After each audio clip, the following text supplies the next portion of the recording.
ए गुजरने वाली हवा बता मेरा इतना काम करेगी क्या। मेरे गाँव जा मेरे दोस्तों को सलाम दे। मेरे गाँव। नमस्कार बंधुरा, welcome back to my channel Jaitsagar again. তো তোমরা সবাই কেমন আছো? আশা করছি ভালো আছো, আর আমরাও ভালো আছি। তো এখন বাজে সকাল 6টা। আজকে 6টা থেকে ব্লগটা স্টার্ট করছি বড়দের প্রণাম জানিয়ে এবং ছোটদের অনেকটা ভালোবাসা জানিয়ে। তো চলো, আজকে হচ্ছে তোমাদের দাদাভাই চলে যাবে। তো ওই 8:30 9টার মধ্যে আর কি বাড়ি থেকে চলে যাবে। তো তাড়াতাড়ি উঠলাম, কারণ টিফিন করার আছে, রান্না বান্না। আর এই যে তোমার দাদাভাই এই গেল, হয়তো শুয়ে আছে আর কি। তো চলো এখন থেকে ব্লগটা স্টার্ট করছি, দেখতে থাকো। হ্যাঁ, মশা কামড় দিবে না, নিয়ে যাবো না।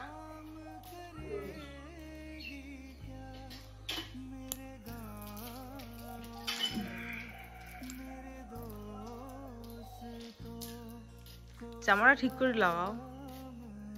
ভিডিওটা দেখলে হয়তো তোমরাও চোখে জল ধরে রাখতে পারবে না, জানি না। এখন যার মন যেরকম সে তো সেরকমই করবে, তাই না? দেখো, তোমাদের দাদাভাইয়ের এটা যাওয়ার ভিডিও, যেদিন ও ডিউটিতে গিয়েছিল। তো অনেক কদিন আগের কথা এটা। আর আমার সেরকম পরিস্থিতি কদিন ছিল না, জন্যই তোমাদের সাথে আমি আগের ভিডিওগুলোই শেয়ার করেছি। আর এই ব্লগটা অনেক দিন আগের, তো আজকে তোমাদের সাথে শেয়ার করছি।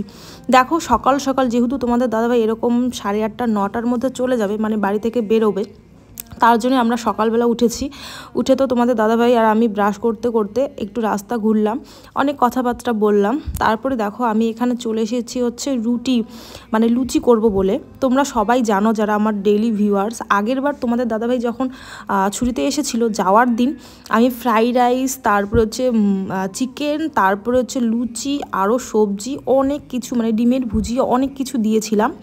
তার সাথে ওর অনেক লাগেজও ছিল। তো কি হয়েছে বলো তো, অত কিছু তো ও খেতেও পারেনি। আর হচ্ছে যেহেতু ও হচ্ছে ফ্লাইটে গিয়েছিল আগের বারও, তো অনেক জিনিস কিন্তু ও ফেলে দিয়ে গেছে। আচার আরও অনেক কিছু আমরা দিয়েছিলাম, তো অনেক কিছু ফেলে দিয়ে গেছে। ওই জন্যে এবার যেহেতু ওর লাগেজ একদমই কম, সবই নিয়ে যাওয়া যায়, কিন্তু তোমাদের দাদাভাই বলেছে এবার যে আমাকে মাত্র 8টা লুচি দিবে, আর হচ্ছে চাইলে কিছু তোমার ভাজা দিবে আর কি, সবজি দেবে না, কারণ গরমের দিন গন্ধ হয়ে যাবে, খেতে পারবো না।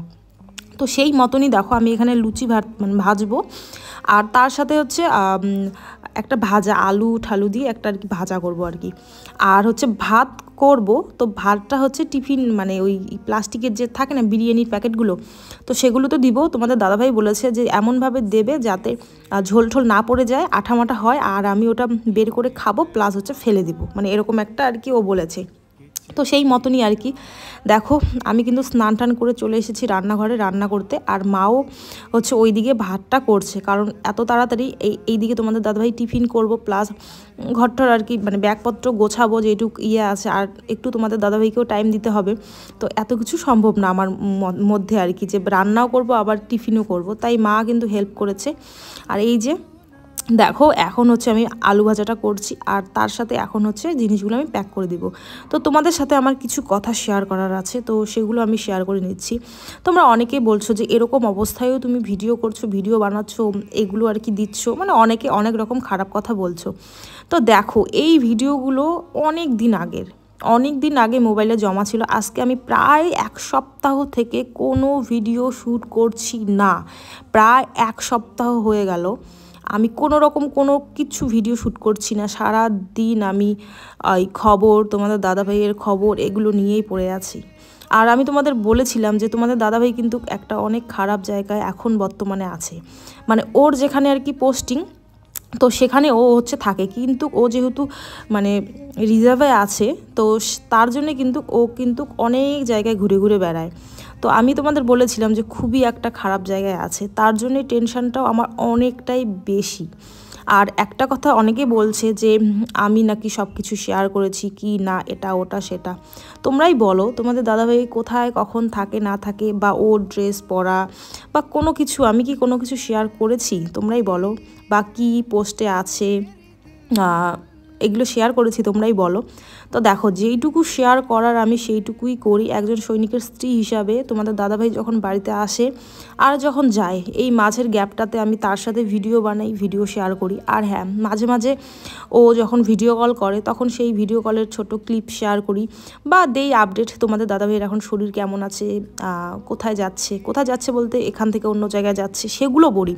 কিন্তু কোন জায়গায় যাচ্ছে কি না এগুলো তো কোনো দিনও বলিনি। আজ পর্যন্ত আমার ভিডিও তোমরা খুঁজে দেখতে পারো, এরকম কোনো কিচ্ছু নেই। তো যাই হোক আর কি, তো ক্লিয়ার করে দিলাম তোমাদের। এখানে দেখো তোমাদের দাদাভাইয়ের খাওয়া দাওয়া একদমই কমপ্লিট, আর তো আমার কান্নাকাটি শুরু। মানে চোখের জল আমার থামছেই না, আর যা অবস্থা, এই অবস্থায় তো মানে আরোই থামছে না। তো তোমাদের দাদাভাই এই যে মা বাবার সাথে একটু কথাবার্তা বলে নিল, আর এই যে তারপরে চলে এসেছে গাড়ি পরিষ্কার করার জন্য। আর আমার কিন্তু ভাই আর বোন এসেছে, ওরা কিন্তু তোমাদের দাদাভাই যেদিনই যাক না কেন ওরা কিন্তু আসে। প্লাস ইভেন্ট আমি তোমাদের বলে নিই, তোমাদের দাদাভাই যেদিন আসে বাড়িতে সেই দিনও কিন্তু আমার বোনেরা, হয়তো বড় বোন নাহলে ছোটো বোন নাহলে ভাই কেউ আসে, আমাকে কিন্তু সে আর কি ভিডিও করে দেয়। কারণ খুব এক্সাইটেড থাকি যেদিন তোমাদের দাদাভাই আসে। প্লাস যেদিন তোমাদের দাদাভাই যায় খুবই ইমোশনাল থাকি। তো ওরা এসে কিন্তু ওদের যেটুকু আর কি ভিডিও ক্লিপ নেওয়ার ওরা কিন্তু আমাকে নিয়ে দেয়। তো অনেকের আবার এটা জানার খুবই ইচ্ছে ছিল, কে ভিডিও করে দেয়, কে ভিডিও করে দেয়। তো তোমাদের বলে নিলাম, নিজের সত্যি কথা বলতে নিজের বাবার বাড়ির লোক না নিজের বাবার বাড়ির লোকই হয়, তাদের সাথে অন্য কারো কোনো দিনও তুলনা হয় না। কারণ নিজের মানে আমার আর কি, আমার নিজের লোক নিজেরই হয়। তো দেখো এই তো এখন হয়ে গেল সব কিছু, তোমাদের দাদাভাইয়ের প্যাকিং কমপ্লিট। আর এই যে দেখো এখন হচ্ছে আমার শাশুড়ি মা ঘরের মধ্যে কান্না করছে। তো তোমাদের দাদাভাই এখন এখানে এসেছে আমার শাশুড়ি মাকে চুপ করার জন্য। তো দেখো, আর আমি বাইরে দাঁড়িয়ে আর কি দেখছি। আর কি বলতো, আমারও ভীষণ কিন্তু আমিও কান্না করি, ভীষণ আমিও ভেঙে পড়ি। কিন্তু তোমাদের দাদাভাইয়ের সামনে আমি একটু স্ট্রং থাকার চেষ্টা করি, কারণ তোমাদের দাদাভাই প্রচণ্ড মানে লাজুক টাইপের তো জানোই, আর প্রচণ্ড মানে ফ্যামিলিকে প্রচণ্ড ভালোবাসে। ও একটুতে কান্না করে, আর বেশি টেনশন নিলে ওর আবার কি হয় বলো তো, মানে প্রেশার মনে হয় ওঠে বা কিছু, মানে ওর শরীর তখন ভালো লাগে না। তো তার জন্যই আমি সব সময় আর কি চাই ওর সামনে আমি স্ট্রং থাকি। নর্মাল টাইমেও যখন আমি ফোন করি ও হয়তো কিছু বললো, আমি সবসময় ওকে মনের সাহস যোগাই, যেটা একজন সৈনিক স্ত্রীকে করা উচিত। নাকি আমি উল্টা কিছু বলি যে আমারও ভয় লাগছে এটা ওটা, কোনো দিনও বলি না। সব সময় তোমাদের দাদাভাইকে আমি কিন্তু সাহস যোগাই। আমার মনে হয় একটা সৈনিকের স্ত্রীকে এটাই করা উচিত, কারণ সবাই যখন কান্না করবে তো একজনকে তো থাকতেই হবে না, তো সেগুলো সামলার জন্য। তো যাই হোক, এখানে দেখো বাবাও প্রচণ্ড কান্না করছে, আর তোমাদের দাদাভাইয়ের মুখের অবস্থা দেখো, ও কিন্তু কান্না করছে আমি জানি। আর আমিও এরকম না পাশে দাঁড়িয়ে আছি যে আমিও কান্না করছি না, এটা না, আমি কান্না করছি বারবার, আমি চোখ মুছছি যাতে মানে তোমাদের দাদাভাই আমার কান্নাটা না দেখে। কারণ আমাকে ভীষণ ভালোবাসে।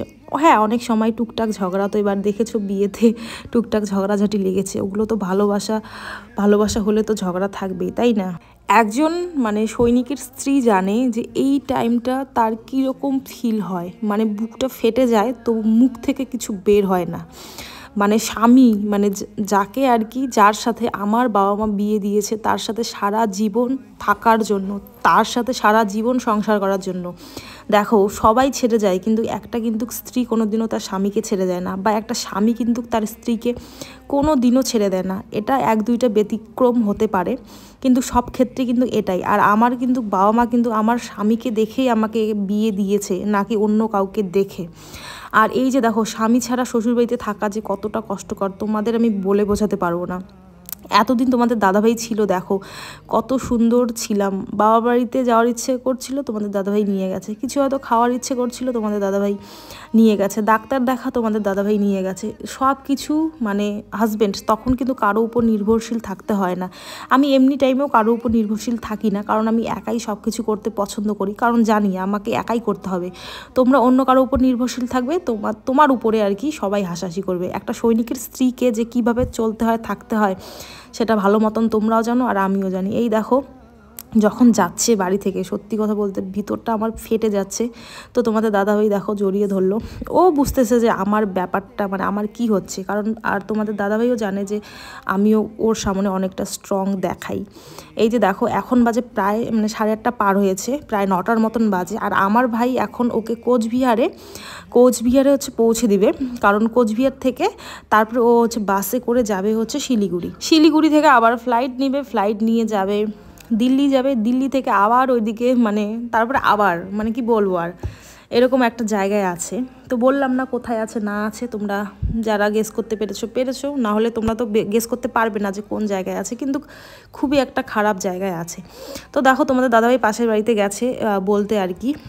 এখন হচ্ছে আমরা যাচ্ছি। আর আমাদের গ্রামে কিন্তু বেশি একটা কিন্তু বাড়ি নেই, অল্প কয়েকটা বাড়ি, মানে যেহেতু এই পাকা রাস্তা দিয়ে কয়েকটা বাড়ি, পাশে আরেকটা পাকা রাস্তা আছে, সেই পাকা রাস্তা দিয়ে কয়েকটা বাড়ি, আর আমার শ্বশুরবাড়ির এই দিকেও একটা রাস্তা আছে, প্লাস হচ্ছে ওই দিকেও একটা হচ্ছে রাস্তা আছে, মানে দুই সাইডে আর কি দুইটা রাস্তা আছে, মানে দুই সাইডেই পাকা রাস্তা, দুই পাশেই যাওয়া যায়। তো দেখো এই তো এখন হচ্ছে যাচ্ছি রাস্তায়। আর এই তো দেখো আমি কিন্তু সবার আগে আগে যাচ্ছি, কারণ আছে অনেক কিছুই, দেখো অনেক কিছু প্রকাশ না করলেও বুঝে নিতে হয়। কি বলো তো, তুমি যতই যা কিছু করো না কেন না, কোনো দিনও মানে নাম পাওয়া যায় না, এটা হচ্ছে 100% সত্যি কথা। তুমি যাই করো না কেন কোনো দিনও নাম পাবে না। কিন্তু আমার মা আর কি সবসময় বলে যে তুই তোর দিক দিয়ে ঠিক থাকবি, কে কীরকম তোর সাথে ব্যবহার করে বা কে কী ভাব নেবে, কিন্তু তুই তোর দিকে একদম ঠিক থাকবি। তো সত্যি কথা বলতে আমি নিজের দিক দিয়ে একদম ঠিক থাকি। আমি যাকে যেভাবে দেখা উচিত আমি তাকে সেভাবেই দেখি। আমি কোনো রকম মানে যে একে এরকম চোখে দেখবো তাকে সেরকম চোখে দেখবো কোনো দিনও না। আর হচ্ছে এখন হচ্ছে যাচ্ছি হচ্ছে রাস্তায়। তো এখানে দেখো কয়েকজন কাজ করছে আর কি, পাট নিলাচ্ছে, যেহেতু গ্রামে আর কি বাড়ি। তো তারা কি বলছে জানো তো, তারা হচ্ছে বলছিল যে তোর ছেলে তো বিয়ে হয়েছে, তো তোর ছেলেকে কোয়ার্টারে পাঠিয়ে দিতে পারিস না আর কি, আমার শ্বশুর শাশুড়িকে বলছে। তো ওরাই হচ্ছে ওভাবে বলছে। একটা কথা বলি, নিজের লোকরা না বুঝেও দেখো অন্য লোকরা ঠিকই বোঝে যে কষ্টটা একটা মেয়ের কষ্ট বা একটা ছেলের কষ্ট। যাই হোক, আমাদের অনেক রকম কারণবশত এখনও কোয়ার্টারে যাওয়া হয়নি। আজকে আমার বিয়ের 1.5 বছর হয়ে যায়। তো কোনো ব্যাপার না, কপালে যেদিন আছে সেই দিনই যাওয়া হবে। আমার কপালের উপরে কিচ্ছু নেই, কপালের উপরে কোনো কিচ্ছু নেই। তোমার কপালে যেটা আছে সেটা হবে। ভগবান আমার কপালে যদি সুখ লেখে কোনো দিন, তো অবশ্যই আমার সাথে কোয়ার্টারে গিয়ে সুখে থাকবো। তখন একটা নিজের সংসার থাকবে, নিজের মতন করে আমি চলতে পারবো। এটা প্রত্যেকটা মেয়েরই একটা স্বপ্ন থাকে, আশা থাকে, জানি না কবে হবে। এগুলো বলছি বলে এটা ভেবো না যে আমার শ্বশুরবাড়িতে আমি সুখী না, অবশ্যই সুখী, কিন্তু তবু একটা কোণে মানে একটা মেয়েদের এক সাইডে একটা থাকে যে তার হাজব্যান্ডের সাথে সুখে সংসার করার, সেটা একটা থেকেই যায় মনের মধ্যে। তো এই তো হচ্ছে ব্যাপার। এই যে আমার ভাই দেখো, ও হচ্ছে গাড়ি এখন চালাবে, কারণ তোমাদের দাদাভাই এমনি হাত পা কাঁপছে আর কি গাড়ি চালাবে। আর এখন হচ্ছে যেহেতু ওর লাগেজ একদমই কম, ছোট্ট একটা ব্যাগ, তো সামনে ব্যাগটা নিয়েছে। আর এই যে দেখো তোমাদের দাদাভাই দেখো, মানে ও মানে কি বলবো আর, হাতটা মানে ও ধরলো, আমি হাতটা ধরতে পারছি না, মানে হাতটা ধরবো ওর নাকি মানে। আর আমি দেখবো একটা হচ্ছে গাছের পাতা নাকি মানে হাত দিয়ে আর কি ছিঁড়ছি, মানে যখন আমার পুরো অস্থিরতার মতন লাগে, মানে যখন আমি মানে কোনো রকম কিছু করতে পারি না, তখন আমার কিছু একটা ছিঁড়ি বা কিছু হাতে থাকলে ওরকম, বা নখ খোসটাই এরকম, দেখবে অনেকের অভ্যাস থাকে। তো তখন আমি ওরকম করছিলাম আর কি। তো তোমাদের দাদাভাই আর কি বুঝে গেছে, তো আমার হাতটা নিয়ে দেখো এখানেই বোঝা যায় আর কি যে আমার বর আমাকে কতটা ভালোবাসে। একটা ছেলের এমনি চোখের জল কোনোদিনও বাড়ায় না। তো হ্যাঁ, অনেক ছেলে অনেকটা স্ট্রং, তাদের চোখের জল বাড়ায় না, এমন না যে তাদের চোখের জল বাড়ায় না জন্য তাদের স্ত্রীকে তারা ভালোবাসে না, অবশ্যই বাসে। কিন্তু আমি আর কি আমার হাজব্যান্ডের কথা বলছি যে সত্যি অনেকটাই ভালোবাসে আমাকে। আমি ভাগ্যবতী যে এরকম আমি স্বামী পেয়েছি। দেখো এখানে আমি অনেকক্ষণ দাঁড়িয়েছিলাম, অনেকক্ষণ। তো আমার শাশুড়ি মা শ্বশুরমশাই চলে গেছে, আর এখানে আমি অনেকক্ষণ দাঁড়িয়েছিলাম। প্রথমে কান্না করলাম, তারপর শান্ত হলাম, যেহেতু আমাদের এই সাইডের রাস্তায় অত যানবাহন চলাফেরা করে না, তো তার জন্যেই অনেকক্ষণ ওখানে বসে দাঁড়িয়ে তারপরে হচ্ছে একটু কান্না করে একটু ঠান্ডা হয়ে আমি এখন বাড়ি যাচ্ছি, মানে ঘরে আর কি। আর এই যে আমার বোন এসেছে, তোমাদের সাথে শেয়ার করেছিলাম, মানে একটু আগে বলেছি যে আমার বোন আসে যতবারই তোমাদের দাদাভাই যায় না কেন, এই বোন আসে, নাহলে অন্য বোন আসে আমার বাবার বাড়ি থেকে আসে। এই হচ্ছে ব্যাপার। এখন যে তোমাদের দাদাভাইকে ছেড়ে যে আমি এখন যাচ্ছি, মানে এতটা কষ্টদায়ক কি বলবো, আর বারবার বলছি কষ্টদায়ক, কিন্তু প্রকাশ করতে পারছি না। এতদিন পর ভিডিওটা এডিট করছি, তবু আমার চোখ দিয়ে জল বেরোচ্ছে। এটাই হয়তো একজন সৈনিকের স্ত্রীর জীবন, যেটা বারবারই হয়। এবারটা একটু বেশি, কারণ দেশের পরিস্থিতি তোমরা সবাই দেখতে পাচ্ছ, আমিও দেখতে পাচ্ছি। তো তার কারণে এবার বেশি একটা আতঙ্ক মনোভাব সৃষ্টি হয়েছে। ভগবানের কাছে প্রার্থনা করব যে আমার হাজব্যান্ড আর দেশের সকল সৈনিক যেন ভালো থাকে, প্রত্যেকটা মেয়েদের আর কি, মহিলাদের যেন সিঁদুর অক্ষয় থাকে। তো এটাই হচ্ছে আমি চাইবো ভগবানের কাছে, এগুলো যাতে তাড়াতাড়ি মিটে যায় আর সব কিছু স্বাভাবিক হয় যাতে। কারণ আমাদের কাছে আমাদের হাজব্যান্ডই সব থেকে মানে আপন, বা আমরা কিচ্ছু চাই না। এই যে একটা সৈনিকের স্ত্রী কী চায় বলো? চায় শুধু একটাই, তার হাজব্যান্ডের সাথে সুখী থাকবে, সে কদিনের জন্যই আসুক না কেন, তো সেই কদিনই তার হাজব্যান্ডের সাথে সুখী থাকবে। তো চলো আজকের ভিডিওটা এই পর্যন্তই রাখলাম, নেক্সটে আবার কোনো একদিন দেখা হচ্ছে। টাটা সবাই।